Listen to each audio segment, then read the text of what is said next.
Okay, here we go. And at this point in time, did you see the St. Louis Cardinals with a record of 27-42, 8 games back in the division, and 9.5 games back in the wild card? I definitely didn't see this happening. I think everyone and their mother and their grandmother and their dog were picking the Cardinals to win the division this year, and they have turned into, at least in my opinion, one of the most disappointing teams I have ever seen. It is crazy to see what this Cardinals team has become, and they're not playing any better as of late. 2-8 in their last 10. They've lost 5 straight games. This is absolutely crazy to me.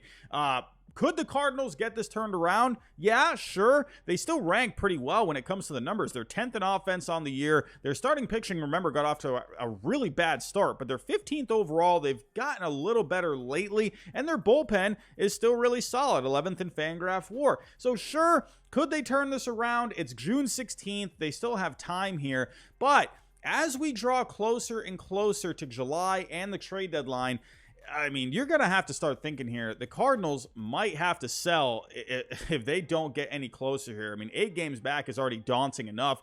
Could they do it? Sure, it's a weak division, but I don't know. Time is ticking here. So let's imagine the Cardinals do become sellers. People are starting to speculate here whether or not the Cardinals could possibly trade Paul Goldschmidt. There's even an article here on MLB.com from Will Leach titled, "Should the Cardinals consider trading the reigning MVP?" This thought has never even crossed my mind. I saw Paul Goldschmidt helping the Cardinals get back to the postseason. I never once saw him as a possible trade chip, but absolutely this guy can help out some lineups out there that are trying to make a playoff push and even become more of a 4-5 World Series contender. This guy's not having quite the year that he was having last year, but he's having a really solid season, hitting .288 over 67 games with a .382 on base, a .488 slugging, a .141 WRC plus, 11 homers. Paul Goldschmidt, still one of the better bats in the game. So you might be wondering, why would the Cardinals consider trading Paul Goldschmidt? Well, if you look, he only has one more year after this year on his contract, so he's going to be a free agent in a couple years. He's not getting any younger, so I would imagine the Cardinals would like to try and take advantage of his value while they still can and try and get some pieces in that can help them in the coming season. So with the St. Louis Cardinals, and Paul Goldschmidt, I have some trades listed out with 5 different teams, and I'm going to dive into each of them. Let's go talk about it. Before I get to the trades, I want to point out that I think the Cardinals should look to add some young pitching, and here's why. Jack Flaherty, Jordan Montgomery, they're going to be free agents after this year. Flaherty's had an up and down history with his health, so I'm not sure what route the Cardinals go with him. I could see them signing Jordan Montgomery to an extension. He's been pretty good with them since getting traded from the Yankees. Miles Mikolas, he's not getting any younger, and he's a free agent after next year. Adam Wainwright's retiring after this year. You have Matthew Liberatore. I think that's a solid piece to have in your rotation for the future. But the question mark for the future is a question mark, and they've had their issues with the starting pitching this year. So I think if they could add some young pitching for the future, I think that could go a long way. As of right now, you do have some decent prospects in your system near the top. You got Hentz, Grassifo, Jerpy, and McGreevy. These guys could turn into something down the road, but I think if the Cardinals could add some even more depth to this system when it comes to the pitching, I think that can go a long way. The first team that I have listed as a possibility for Paul Goldschmidt are the Baltimore Orioles, one of the best teams in baseball this year. Remember last year, they had a fun year, fell short of the playoffs. People were wondering if they were going to come into this year and take a step forward, and they absolutely have. A record of 43-25, 5 games back in the division, holding on firmly to a wild card spot as of right now. A great lineup, a really solid bullpen. Pretty decent starting pitching. I think they need to make an upgrade there as well. But this lineup with Paul Goldschmidt in it would be awesome. As of right now, Ryan Mountcastle is on the IL. You have Ryan O'Hearn filling in at first base. He's been doing pretty well. But when Mountcastle comes back, and if you get Paul Goldschmidt in here as well, you could have Mountcastle as your DH, Goldschmidt at first, and then Gunnar Henderson can go back to third. Man, this would be a nasty lineup with Paul Goldschmidt. So for the trades that I'm going to be listing out, I'm using baseballtradevalues.com, the best baseball trade simulator out there. So with this trade with the Orioles, now the one thing the Orioles have is a good farm system, but the one thing they lack a bit is higher pitching prospects. They have more position players in their farm that are more highly valued. So what I did here with this trade, which it is approved by Baseball Trade Values, I went with a couple of pitching prospects as well as a couple of position players because, again, they don't have a lot of pitching prospects minus DL Hall that have a high value. So I went with Povich and McDermott. Povich, as of right now, is ranked number 11 in their system, and McDermott is number 17. And I also have a couple of position players here. I have Jude Fabian as well as Connor Norby, and Norby, as of right now, would be the highest ranked prospect in this trade at number 7, and then Fabian is number 15. So it is, in my opinion, when it comes to the prospects themselves, they don't rank very high. So again, I just went with more of a volume-based trade here. Now, here's the thing. Before you come at me in the comments and say how bad these trades are, you can always switch guys out. I'm more looking at the terms of values here. So, sure, you could absolutely switch some of these guys out. Could you maybe do a DL Hall and maybe one more piece, something like that. Someone like a Heston Kjerstad is number 4, remember, former number 1 pick. He's got off to a bit of a slow start in the minor leagues, but he's doing pretty well lately. I don't know if the Orioles want to get rid of him, but you could switch some guys in and out of this trade. For this trade in particular, again, I went with a bit more volume here, maybe a 4-for-1.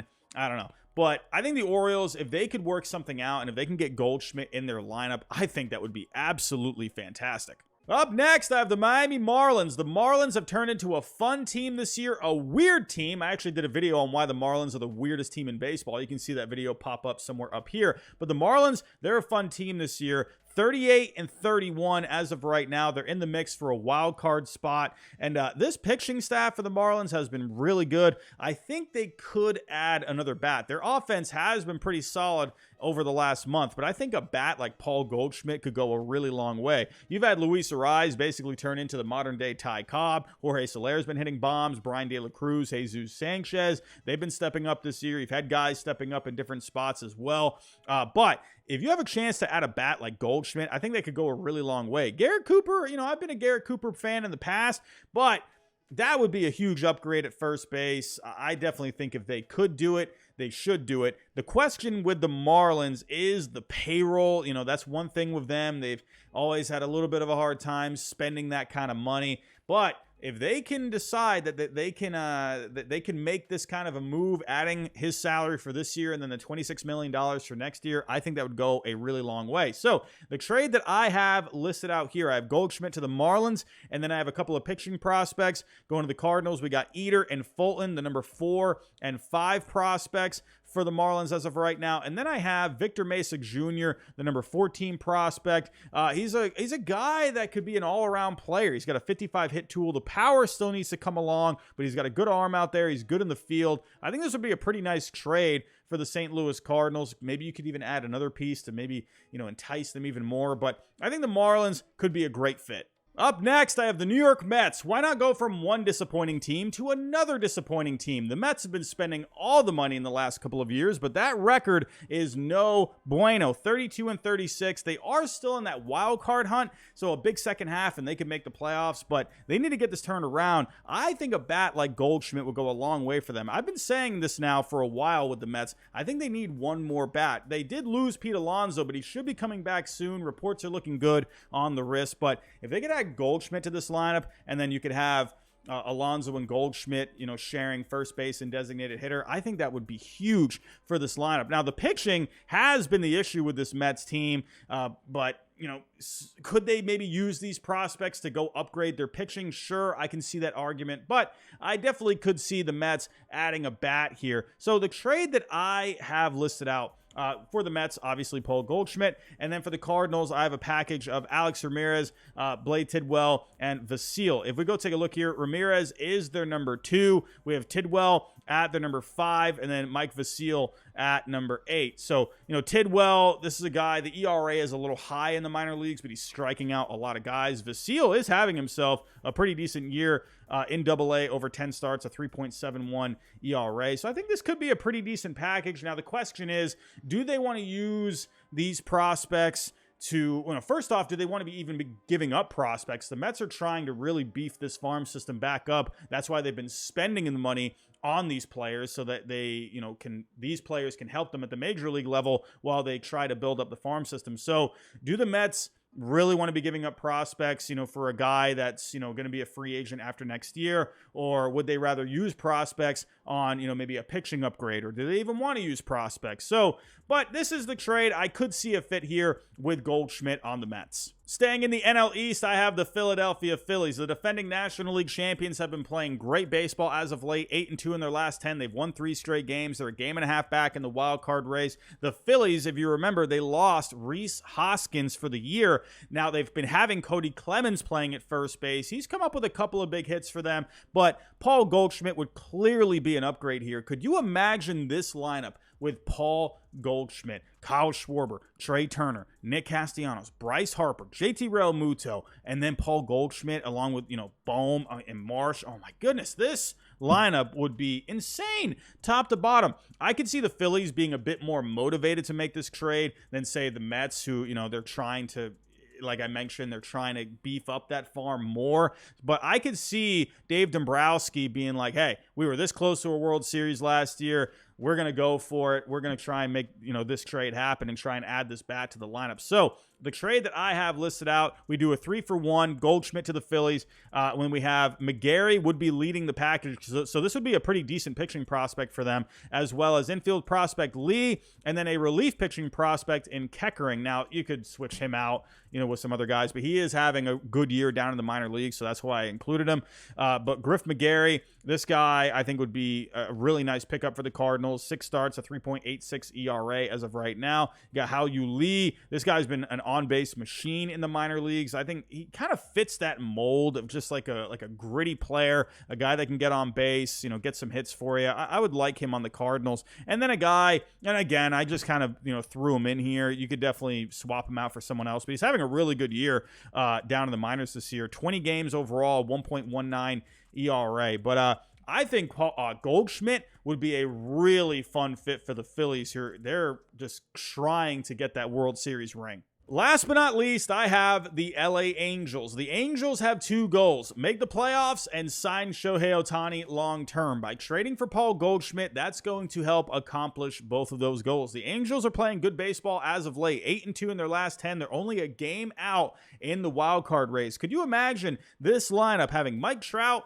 Shohei Ohtani, and Paul Goldschmidt? That would be insane. Now, with the lineup currently, Gio Urshela and Anthony Rendon, they've been having some injury problems. Urshela's having something going on with his hip. Anthony Rendon got hit on the wrist. So they could use a guy like Paul Goldschmidt, especially with these 2 guys being question marks. But even if these 2 guys are good to go, Goldschmidt would be an upgrade at first base for them. And then Urshela, he can play multiple positions, so I think he could be a good utility guy for them. But Goldschmidt would be just nasty for this lineup. Now, the guy that I have headlining this deal for the Angels is one guy out of the 6-man rotation they have. And I could see some people, maybe being against this, but I've included Berea here. Berea, 26 years old. He's under a few years of control. He's having a good year, 15 games, 4 starts. So he's been in and out of the bullpen in the rotation, but an ERA of 2.28, a 3.72 FIP. I think you'd be a nice piece for the Cardinals, a controllable starting pitcher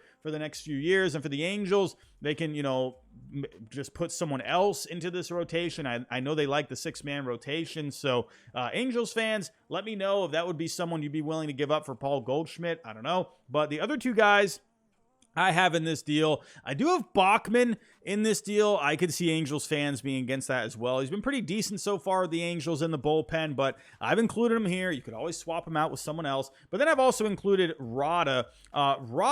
As of right, Nelson Rada, is the number 12 prospect. He's still a ways away, but this could be a really intriguing player down the road. He's a player, international signing that kind of has this all-around ability. He can hit for average. The power still isn't quite there, but if he adds some strength to his body, who knows? That power can go through the roof. He's got a good arm. He's got decent speed. He's good in the field. And the one thing about Nelson Rada as well, reading the scouting report, he has just a good he's good instincts for the game. So he's an intriguing prospect, far away, but again, you could switch him out. I'm just including him here in this deal just for value-wise, but this is the trade that I have, and these are all the trades that I have. Let me know what you think down below in the comments. What do you think about Paul Goldschmidt being a trade chip? Do you think the Cardinals should hang on to him? Do you think they should trade him? Do you think they should trade someone else? What do you think of the teams that I have listed here? Am I missing any teams that could be a good fit? Let me know down below in the comments. But that's all I have for right now, everyone. Thanks for watching, and I'll talk to you next time.